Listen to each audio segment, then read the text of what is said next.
Welcome to episode 4 Unlocking MC² Finance. A 60-second walkthrough on how to add tokens and portfolios to your watchlist and share them.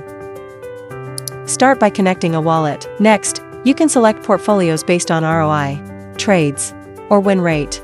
To know the best performing portfolio, you can also filter portfolios based on the volume held by clicking on All Holders.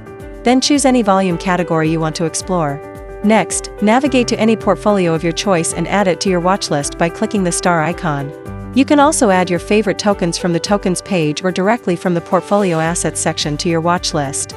To create a custom watchlist, just click Add to Special List, name your list, and hit Save.